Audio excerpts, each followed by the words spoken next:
Which quarterbacks will be the most successful over the next 10 years?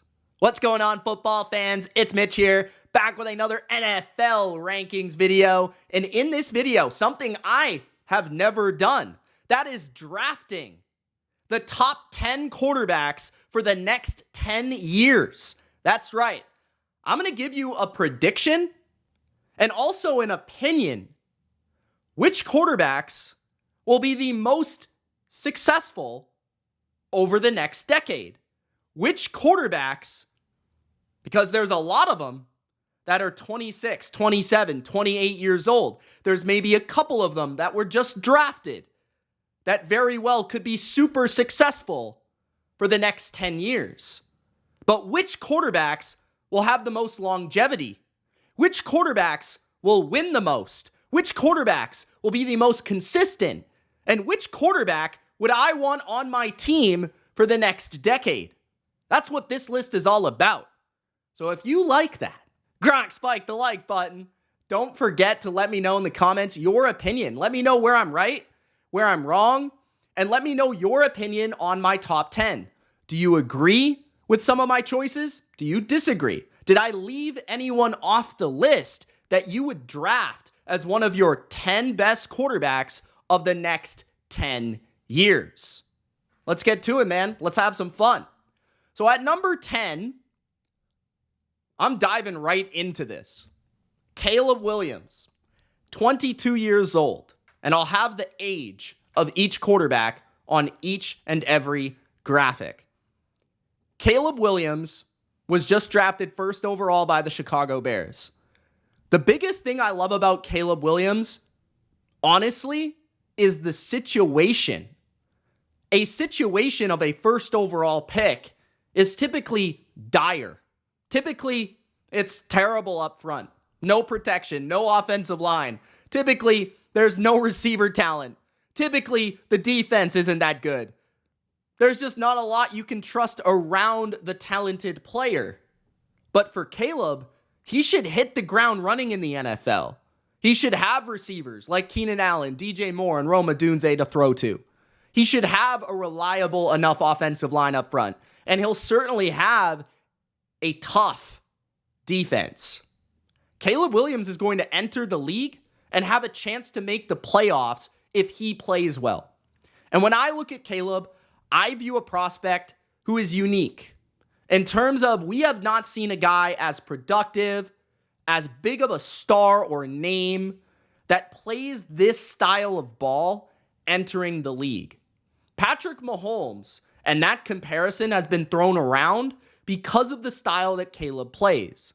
It's extremely backyard-esque, creative, plays with great vision, plays with a great sense for the second play. But he also is very poised. I think his ability to manipulate the pocket, play within structure and out of structure, and then also be able to play fast, both mentally and physically, with a quick mind and a quick release, will really make him successful at the NFL level.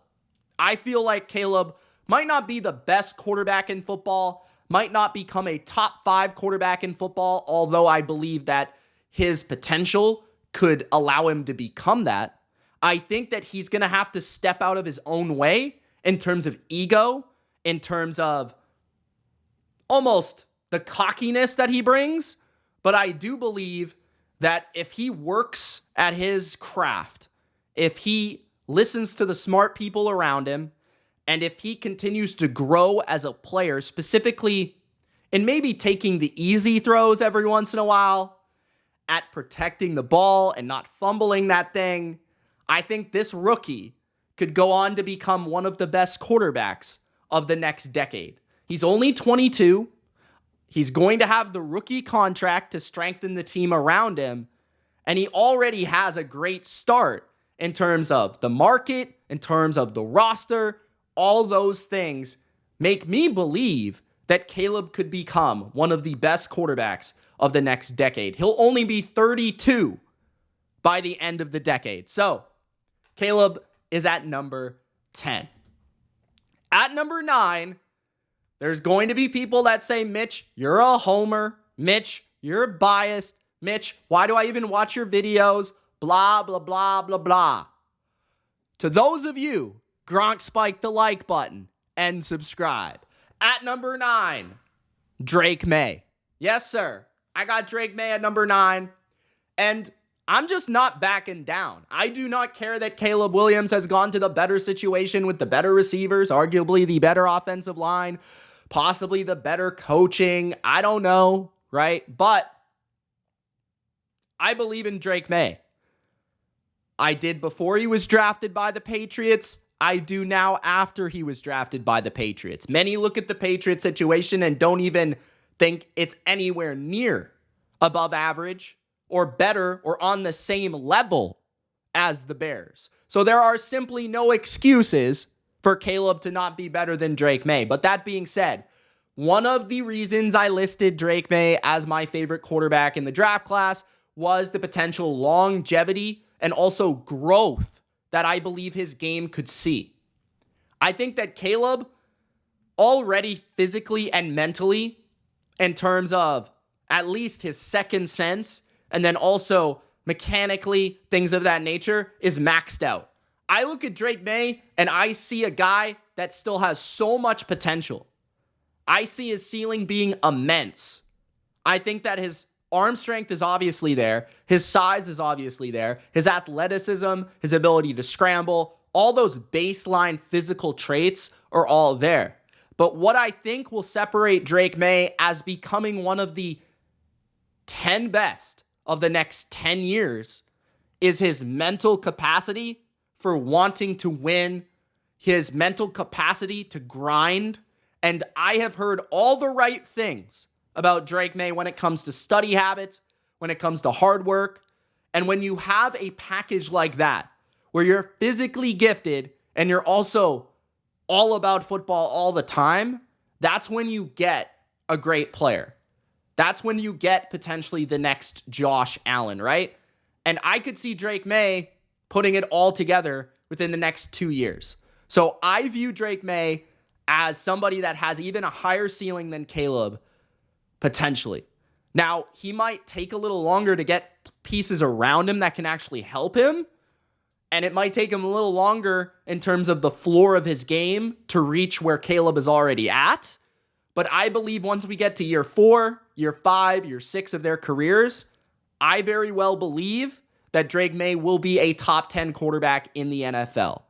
I think that all of those physical traits, along with just, it's a rare specimen to be able to, at the college level, call protections. At the college level, attack the middle of the field the way he does. At the college level, scramble for first downs at the amount that he did. To throw the deep ball the way that he does. To operate off play action and off platform and outside the pocket the way that he delivers. So to me, Drake May is a special prospect, and I believe he will be a special player. He could go beyond this. It's just very difficult to project the team that he'll have around him, and therefore the success that he might have. But at least he has a good defense to start with, and we'll see where it goes from there. But Drake May is my number 9. It also hurts Caleb and Drake, the fact I've never seen them play in the NFL level, so I'm not going to be overzealous with my rankings. At number 8, Jordan Love of the Green Bay Packers, and I believe he'll remain a Green Bay Packer for years to come. He's only 25 years old, and Jordan Love will end up being 35 at the end of this decade, which is wild to think about because we're talking about the end of Aaron Rodgers' career, and it honestly, for me at least, doesn't feel like that long ago that we were watching Brett Favre. But Jordan Love, I think, is a sweet talent. I think he's a humble player, and I also believe that he is going to be successful. You think about Green Bay and the infrastructure and the years and the legacy of their winning culture. And Love has already begun that, right? That's already started for him. In year 1 as a starter, he went to the playoffs and he won a playoff game. I think it's going to go up. I think in 2 or 3 years, we might be talking about Jordan Love as a Super Bowl champion or a Super Bowl appearance. I think we might be talking about Jordan Love as an MVP. I think that he has a great young offensive coach in Matt LaFleur that's going to help him raise the floor of his game. I think that physically, He has a lot of upside in his arm. I think he's got a very good arm. I think he can deliver from a multitude of angles with pressure in his face outside the pocket. I think he's a great fit for Matt LaFleur's system. I think he needs to learn some nuances when it comes to the touch and accuracy of his game, when it comes to the mental capacity of his game, and continue to grow from some of those mistakes as a young player. But I view Jordan Love as a guy that could play inside or outside a structure that would be successful on a lot of different systems and a lot of different teams.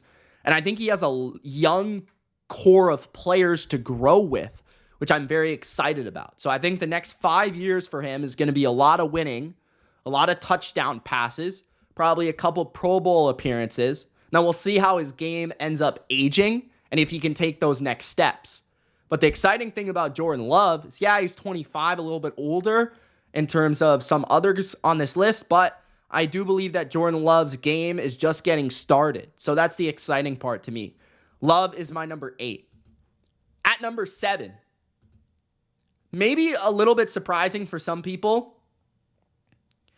I've got Lamar Jackson at number 7. He is 27 years old. He's born in 1996. He's slightly younger than some of the players that will come up ahead of him. But here's my worry about Lamar. I think my worry, first of all, is that the best rosters that he's been supported by might actually be behind him. And although I love Lamar Jackson, I'm not sure how his game will age.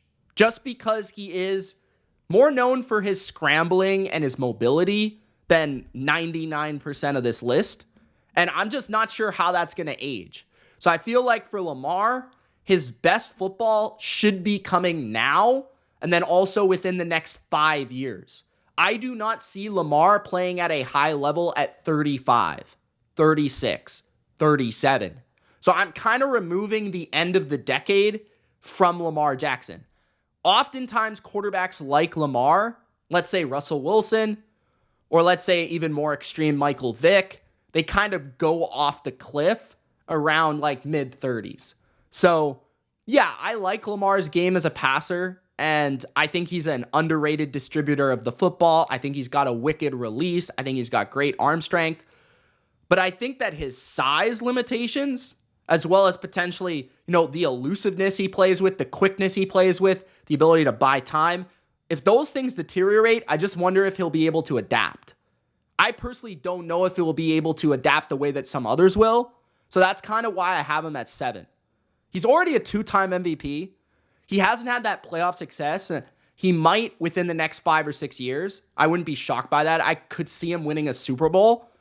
But honestly, I don't think that it's going to age the way that the ones above him were or are. So, I kind of believe that Lamar, if I were drafting quarterbacks, I'd just be a little bit more suspect, a little bit more concerned about that aging of his game. So that's why I have him at number 7.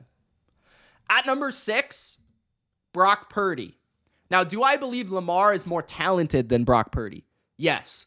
But this isn't only about talent. I think when projecting the next decade of success, and also the habits that Brock Purdy has in terms of traits that I really admire, I think that Brock Purdy would be successful on a lot of teams, but I think he'll be most successful on the 49ers. And I could see Brock Purdy winning multiple rings. I could also see Brock Purdy winning a lot of football games. And I think with Kyle Shanahan, he has himself a faithful coach because of what Kyle Shanahan has gone through just to get somebody like Brock Purdy. Kind of feels like Purdy's going to be in San Francisco for quite some time. And I don't really believe that Brock Purdy is one of these selfish individuals who'll be taking all the pie for himself. Will be taking all, the food in terms of the money, in terms of the salary cap. I think he'll be modest in his decision-making for the contract. And I think that will allow him to continue to flourish when it comes to people around him and players around him and talent around him to be able to distribute that wealth, right, in a Tom Brady-like manner. But I personally view Brock Purdy as just a very diligent, detailed, hardworking, modest individual that I think will just continue to grind. He's already shown an ability to adapt, an ability to come back from injury, an ability to improve. And we have never seen Brock Purdy actually with a full offseason to work within the structure of the offense. I don't think Brock Purdy's going to get much better in terms of physical talent. I don't think he's going to get much better in terms of mobility or arm strength. But I already think that he's kind of at an average level when it comes to those things. I think that he will very much grow from a mental capacity. I think he's going to continue to improve in terms of mental, sharp decision making. And I could see him becoming an extremely dangerous, nearly Drew Brees-esque type of player in like 3 or 4 years, where he is just hitting on all cylinders in terms of always making the right throw, the right pass, and the right decision. I will also say that the 2022, 49ers, the 2023 49ers didn't always have the best protection in front of him. If there were one concern about, the 49ers in recent years, he has had great weapons and is probably not going to get much better around him. So that would be the concern for Brock Purdy. But I do believe that the offensive line could get better. So I will say that Purdy, I just think his game in terms of some may see him as a game manager. I just think he's going to put up numbers. I think he's going to win a lot of games. I think he could win multiple Super Bowls.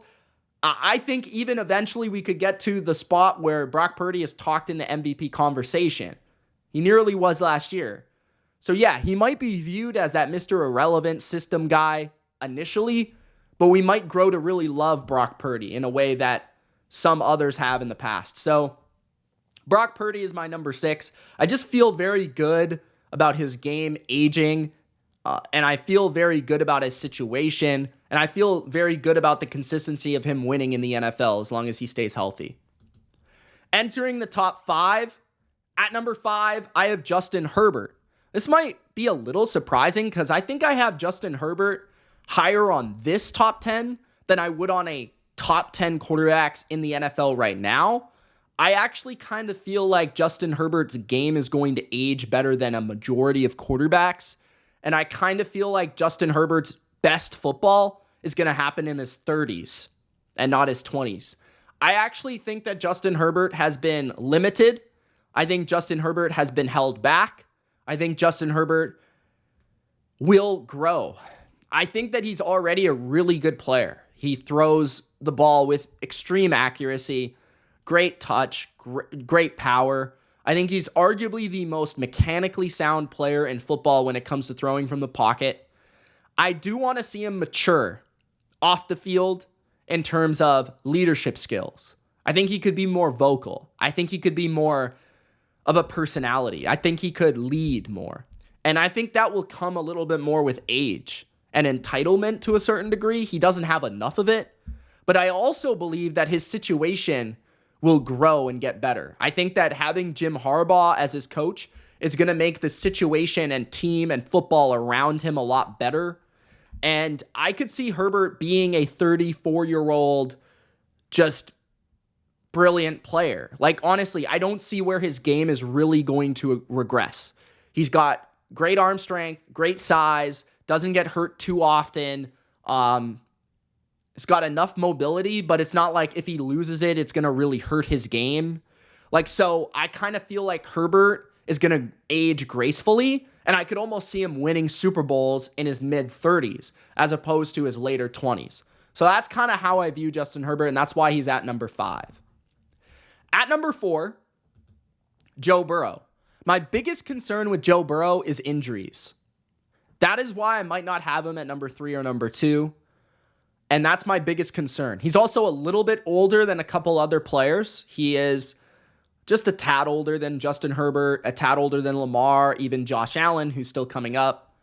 But Joe Burrow, what I love about him, and I can't deny about him, is just his personality. I think that Burrow is a born winner. I think he is charismatic. I think he's a leader. And that goes a long way. And that killer instinct is something that obviously I admired in Tom Brady. I think Burrow has that same trait. I also think he's one of the most accurate passers in football when he's on his game.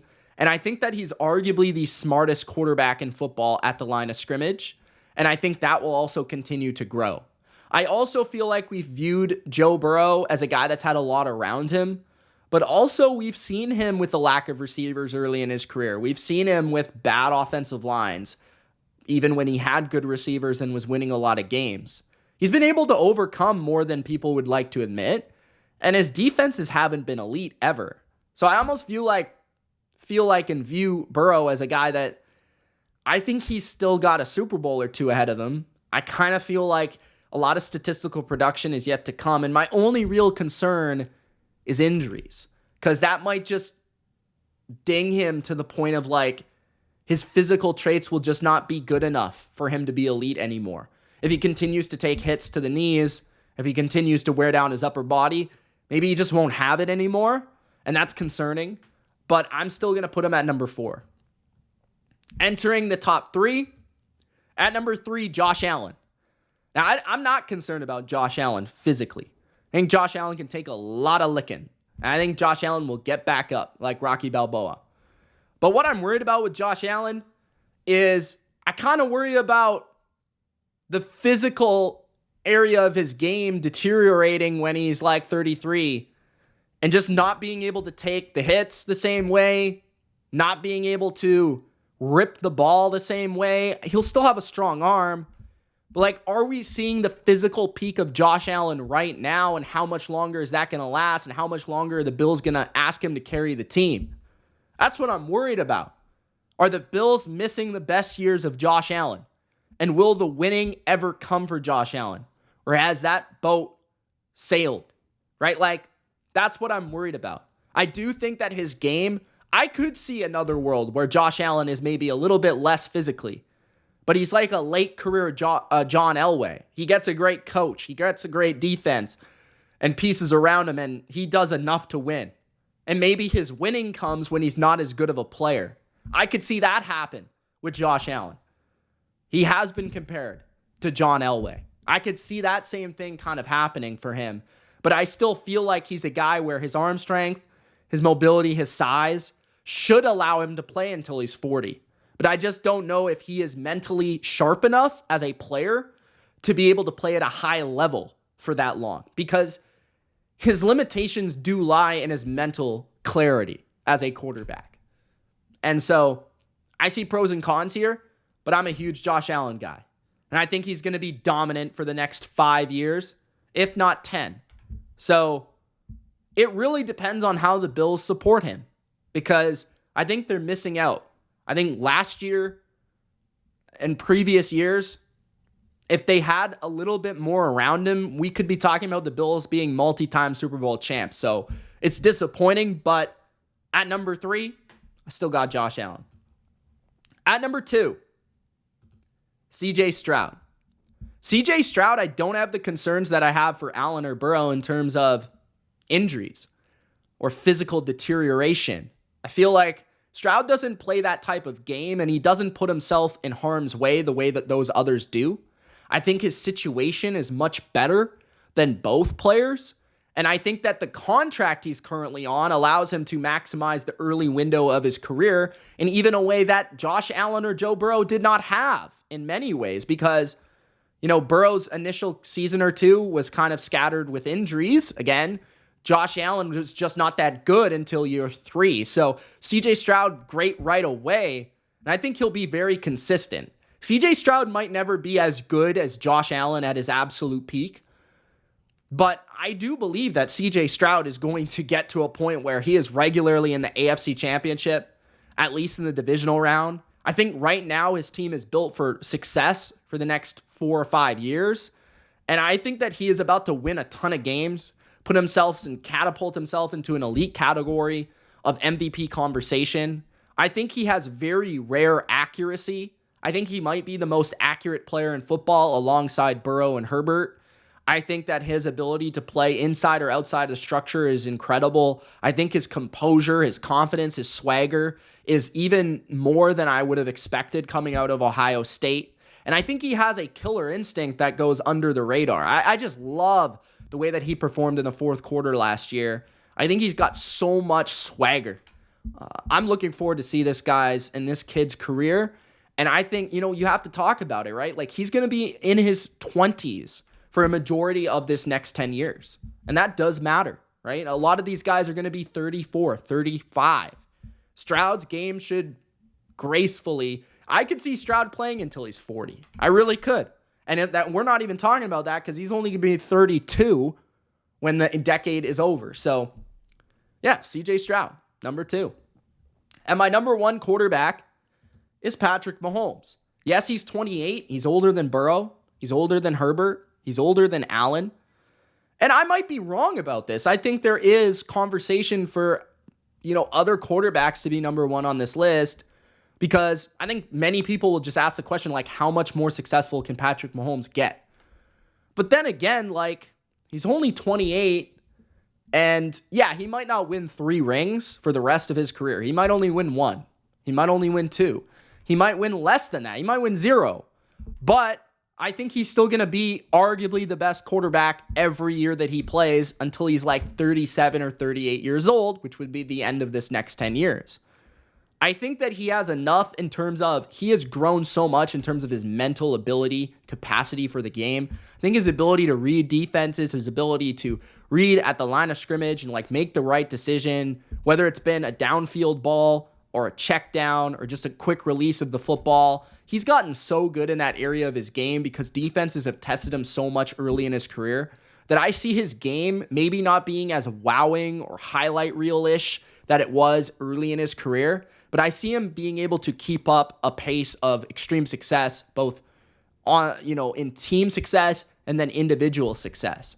I think he's shown a capacity to work with, a lot of different teammates. And I think he's shown a capacity to be just a winner and a great leader. And so, yeah, Andy Reid might end up retiring. Travis Kelce might depart, Chris Jones, etc. But I just think this is the quarterback in the league where it really won't matter what's around him. He's still going to be able to get to the playoffs at the very least. And then we'll see from there. But this guy's on the trajectory to be right there at the end of his career with Tom Brady. And that's incredible. So, and he's the only one that's been able to match Brady's success in the early portions of their career. So I view him as maybe not having the longevity that Tom did in his 40s, but I still think he's going to be playing at a high level for a long time because he's driven to do so. So Patrick Mahomes is the number 1 for the obvious reasons. Thank you guys for watching this video. If you enjoyed, spike the like button. Don't forget to subscribe. It's Mitch. Let me know your top 10 in the comment section below. Love you all. We'll see you soon. Peace.